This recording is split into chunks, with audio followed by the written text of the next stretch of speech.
Hi everyone, it's Sam, NFTstatistics, and this is your proof daily NFT countdown.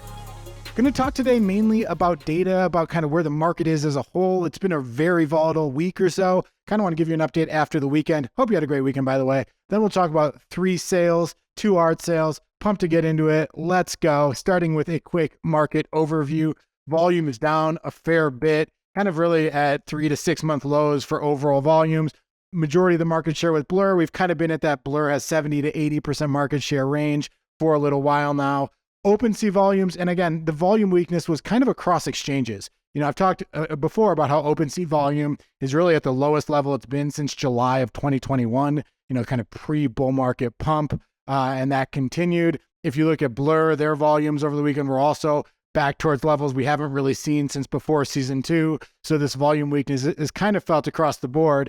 Unique users rose a little bit from just that absolute terrible amount of users we had last week that got widely publicized. I think we saw gas go down a little bit, and that helped kind of, you know, relieve a little bit of what was really keeping people away. If you look at this chart, this is average gas paid per transaction on OpenSea, and you can see it used to be quite low. We had a huge spike in gas prices because of Pepe, where people were paying over 0.01 ETH per trade. You know, it's come down a little bit since then. We're still above where we were a week ago, but but down from those crazy levels we saw last week. In terms of prices, we got a rebound. Large cap index up 1%. I mean, this thing is nothing to get too excited about, but it's been down so many times in a row. We get that little bump up, and I think you got to celebrate. Where was the strength? A bunch of strength in Pudgy Penguins. Doodles had a rebound. Bored Ape Yacht Club, some weakness in VFriends and Moonbirds.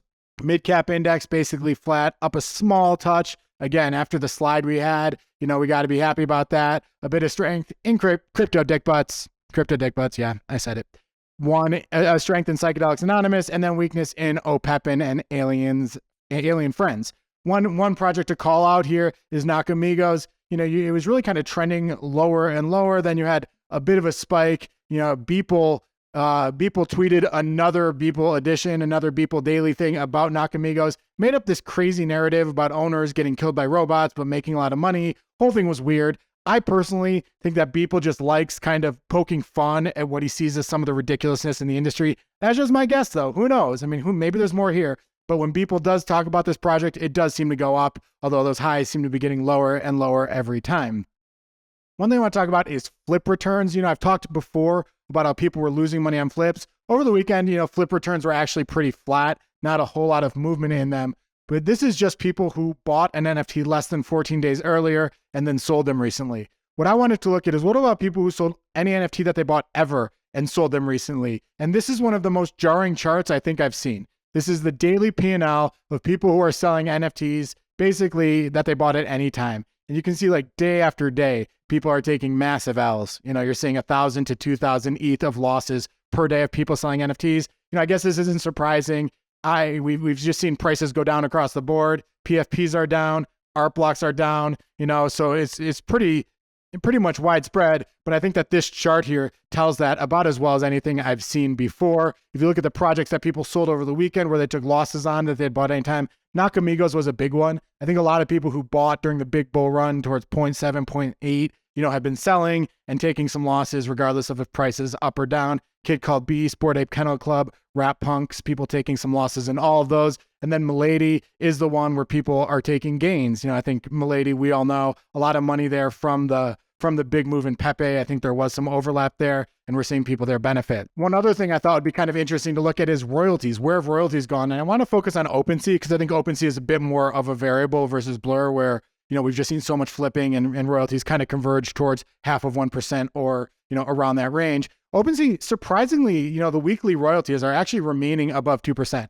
I find this a little bit of surprising because I do think that when people sell at losses, they normally, you know, pay fewer royalties. I think people feel better about paying royalties when they're selling at a gain, worse when they're selling at a loss. But surprisingly, we have seen OpenSea kind of 1 week royalties stay above 2%. So I thought that was kind of interesting. Looking at art projects, this is just over the past 24 hours. You know, there was a lot of volume in Squiggles, 3 Meridian trades, Genesis by Claire Silver. Those were the only 3 projects that did more than 10 ETH of volume. Let's look a little bit at it. You know, I think a lot of these Squiggle trades, again, they're kind of just at newer lows. We're seeing a lot of trades at that 8 to 9 ETH range. You saw Fuzzy here sell for 9.87 ETH.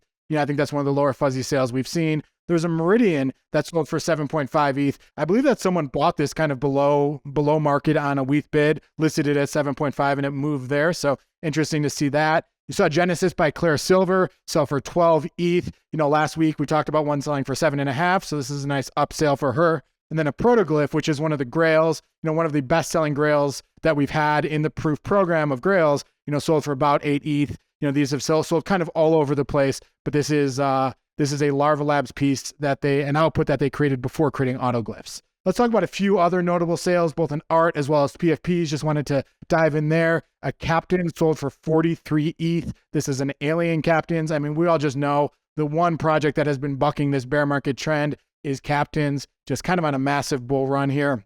Again, 43, an all-time high for this project. I think we're seeing a lot of whales who just want to accumulate a lot of this project. Dingaling has been accumulating. This was not bought by Dingaling, I don't believe, but by another whale who someone in my feed says has unlimited ETH. Who knows what that means, but we've seen it before. A lot of these guys do. A top super rare sale, and this was awesome to see. It's not every day I see a 22 ETH super rare sale, but this was awesome to see. It's a piece called Crappy Meal by Tony Babel. A lot of these pieces minted in 2021. Again, you got to go to Tony Babel's page because this is animation, and you really got to see how the animation fits together. It's on these loops. Really, really fun, cool art. So great to see his work pop up again as a secondary sale. The last sale was at 20 ETH, so this is above where it sold last time. A little bit about Tony. His description in his bio says he is a designer, animator, and illustrator who creates vintage animated loops. He's had a lot of really cool ones. Again, you got to check out his page. This guy's work is great, but he's had sales at 29.69, 22, 24.2, 18.2 ETH. But in the scheme of things, 22 ETH is right there in that range. One thing I keep saying, one-of-one artists have seen real declines in their prices. So it's awesome to see this guy have sales kind of still towards the higher end. If you want to get his work, but you don't want to spend as much on a one-on-one, he has a ton of work on Tezos that really is selling at affordable prices. So go check that out. That's pretty cool. Last sale I want to talk about is this piece called One Great Day, which was sold by DieWithTheMostLikes. We've talked about him before. It sold for 7.6 ETH.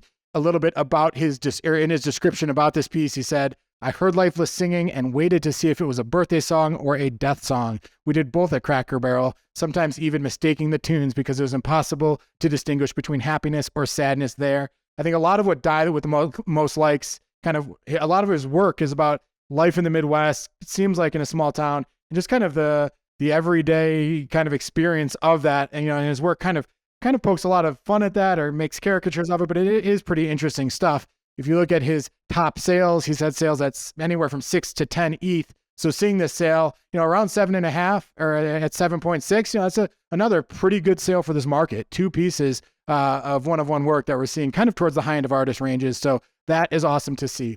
That's all for me today. Not going to go into too many deep stories. Just wanted to do this quick data update. Tell me what I'm missing though. What else should I be including? I hope you like the show. If you do, give it a like, subscribe to the channel, tell us what you think, and tell us if you like the shorter shows or the longer shows.